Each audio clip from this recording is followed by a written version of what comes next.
Summer may not be just over yet, but September is just right around the corner, and Seoul is already gearing up for a packed cultural calendar.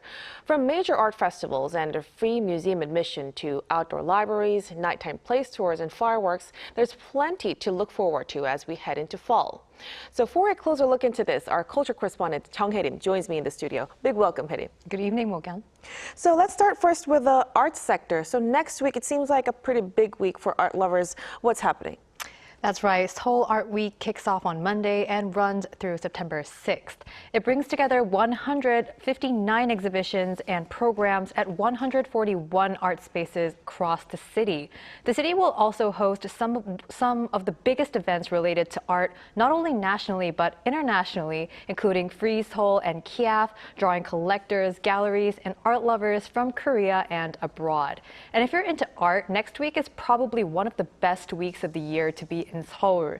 The National Museum of Modern and Contemporary Art, or MMCA, is offering free admission from September 1st through the 6th as part of the Korea Art Festival.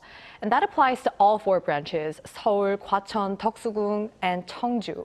One exhibition worth pointing out at the Seoul branch is a major solo exhibition by Korean installation artist Seo Do-ho.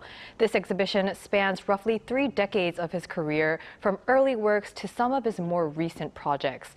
Deoksugung Palace is now free every Wednesday, so if you go next Wednesday, September 2nd, you could visit the palace and then stop by the MMCA Deoksugung branch, which will also be free during the festival week. Also, the Gwacheon branch is celebrating its 40th anniversary this year, so there will be many things to see. Wow, definitely. It's a packed week for art lovers as well.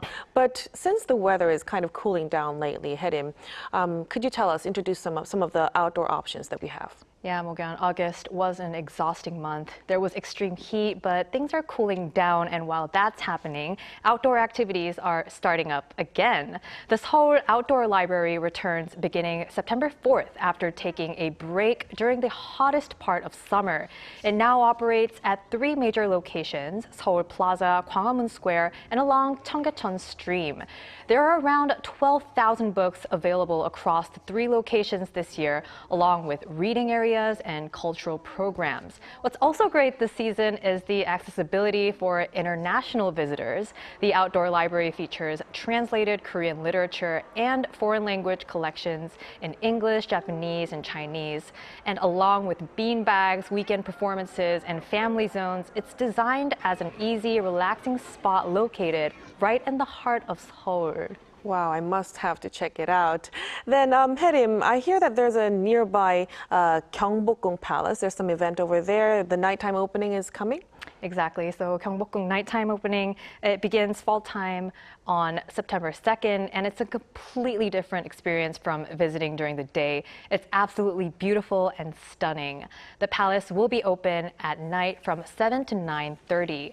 Tickets went on sale this Wednesday, but there is a pro tip for those who want to visit. Anyone wearing traditional hanbok gets in completely free without needing an advance reservation. And there's another option for people who want a closer look at the palace. Special guided visits to Gyeonghaeru Pavilion and Hwangwon Pavilion also return from September 2nd after being suspended during the heat wave.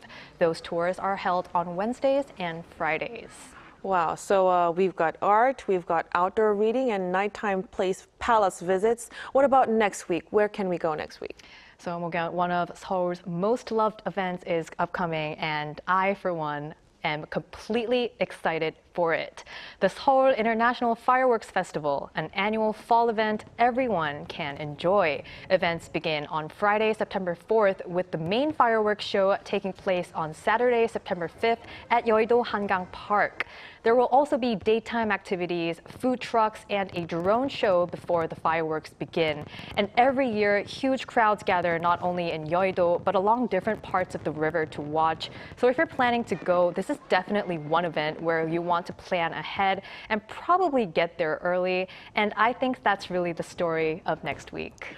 Wow, sounds like a very good time to get out and enjoy the city. Hye-lim, thanks for that today. My pleasure.